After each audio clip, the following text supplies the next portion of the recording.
that is provided to the impacted communities of which Pelham is one. Correct. It's part of the, I think it's $3.5 million that the DOT has earmarked for this CTAP initiative, which is a 3 to 5 year, and hopefully an ongoing program, using that money to leverage many other resources to help communities. And you were speaking off camera a little bit about how Pelham has decided to go forward with that discretionary grant. We've developed a CTAP subcommittee, so that it's kind of a cross-section of stakeholders in our community, so that it's not just my office or the selectmen making decisions about what we would use those funds or those resources for in our community.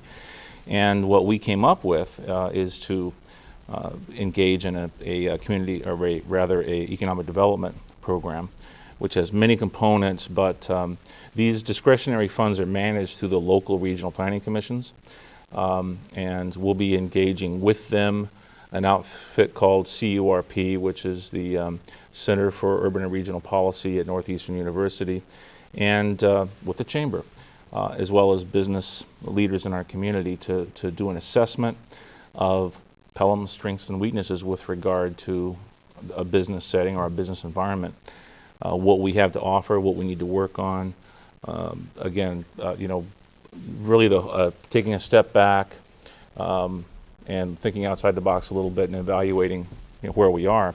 Then to develop an economic plan over the course of the next year, a strategic plan, so that we can begin to not just reach out to businesses, but prepare an environment so that they're interested in coming, and so that the whole process from soup to nuts is one that's not painful for them. Do you potentially see a role for the Greater Salem Chamber of Commerce in providing any input that the town might ask for? Well, I do. I think that first of all, your members, for the most part, I suppose all of you are business people in one fashion or another.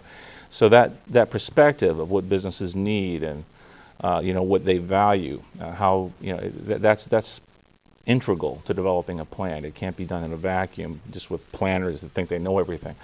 We need to have. You mean you don't? Well, now Ross Moldoff says he does. No, well, Ross I'm might. Just kidding you, Ross. Ross has been at this a lot longer than I Ross. have. But hats off to Ross. He's managed to do this for a long time. Yeah. But it's you really can't. At least I'm a firm believer in inclusion when you're developing a plan for a community.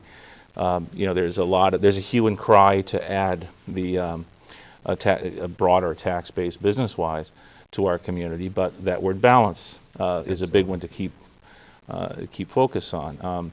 We want to do it in a way where we don't lose Pelham's character, and where we can get the maximum benefit at the least cost in terms of sacrificing that character. Well, Jeff, I want to commend you and the Board of Selectmen and all the officials in Pelham for what really seems to be a collaborative approach to economic development and to the use of these CTAP funds. And that inclusion is everything. And it's certainly the best way to get the maximum bang for your buck. Well, thanks. It's worked for us well in the past, and I hope it will continue to in the future. And on behalf of the Greater Salem Chamber of Commerce, I want to thank you, Lou Longo, everyone for their involvement with the Greater Salem Chamber of Commerce. If anyone would like to reach you with any questions you might have, your phone number? It's 603, of course, 635-7811. That's the planning department in Pelham.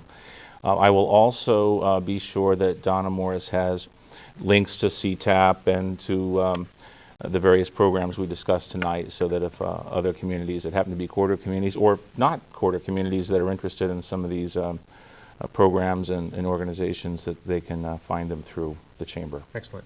Well, thank you for being with us. You're very welcome. A real thank pleasure. You for having that me. is Jeff Gowan. He is the Planning Director for the town of Pelham.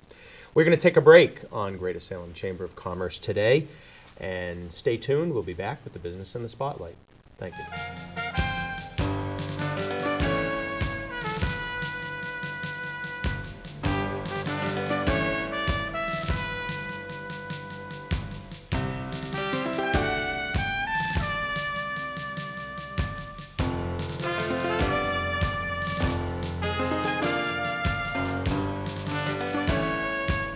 Welcome back to Greater Salem Chamber of Commerce today, and many thanks to Jeff Gowan and all the officials with the town of Pelham who really reached out to the Chamber of Commerce, and it's been our pleasure to assist those folks in the wonderful work they do.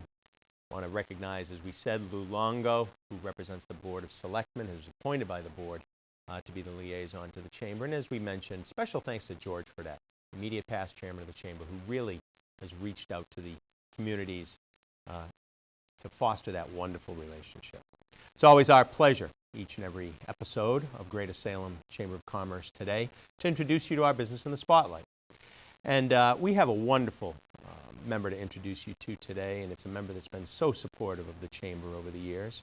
And that's Linda Richardson, who's the campus director of Southern New Hampshire University, 19 Keewaydin Drive here in Salem. Welcome. Welcome. Thank you so much for inviting me, Peter. Linda, it's a real pleasure, and one of the reasons why we're very excited to have you with us is in some way to give back and recognize the good work that you've done for the Chamber of Commerce. Over the years, you've hosted countless events for the Chamber of Commerce, and thanks to you for doing that. Well, thank you. It's a pleasure on our part as well. You've brought some interesting people in, and I can say we've benefited from that. Well, it's been our pleasure. Linda, how long have you served as campus director for Southern New Hampshire University? Well, I've been the director at the Salem campus for the last 3 years, and I've been teaching at Southern New Hampshire University for the last 17 years. And you have it elsewhere on your resume. You're a graduate. I graduated with my MBA from Southern New Hampshire University. It's wonderful. We should point out, located on 19 Keewaydin Drive. Yes. Holiday Inn, margaritas, just keep going, right? Yes, it is. Tell us a little bit about Southern New Hampshire University. Many of us remember when it was New Hampshire College, Yes. but it's evolved over the years. Oh, you bet it has. We are currently celebrating our 75th anniversary. We are a long-standing university within the state of New Hampshire. We started 75 years ago as a business school on Elm Street in Manchester, a storefront school. And over the years, we became New Hampshire College. We relocated to the Hooksett Manchester line on River Road, where our main campus facility. Oh, Beautiful. gosh, it's lovely, and it has grown tremendously over the years. And about 5 years ago, we became a university. So we now offer over 40 majors. We have a large graduate program and a doctoral program. We have several schools within the university: the School of Business, the School of Education, the School of Community and Economic Development, the School of Liberal Arts.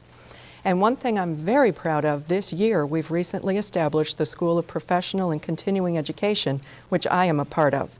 And that is in recognition of the work that we are doing with our professional community in terms of professional development, as well as our continuing education component, which represents a significant number of our student population. And I was going to elaborate on that and ask you to do that.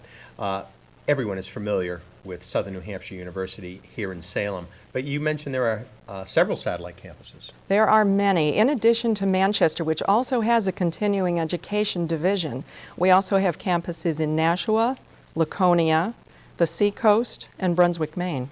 Brunswick, Maine as well. Yes, indeed.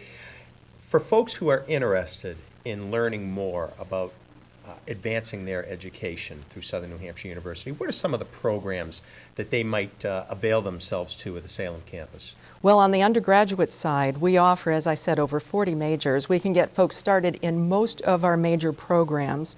Sometimes for the upper level courses that one would need to complete their degree, they may have to go to Manchester or they may go online, but we offer anything from a degree in psychology to business, accounting, finance, economics, marketing, you name it. We've got it. And one of our most recent majors now is justice studies. Very good. Yes. One of the things that we spoke a little bit off camera, there's a lot of folks at home who started their education, got sidetracked, a lot of times due to family, and have accumulated years and years of professional experience. They'd like to go back and wrap up that degree. And there is a way for them to get credit for that work experience, and maybe you could speak to that. Absolutely. We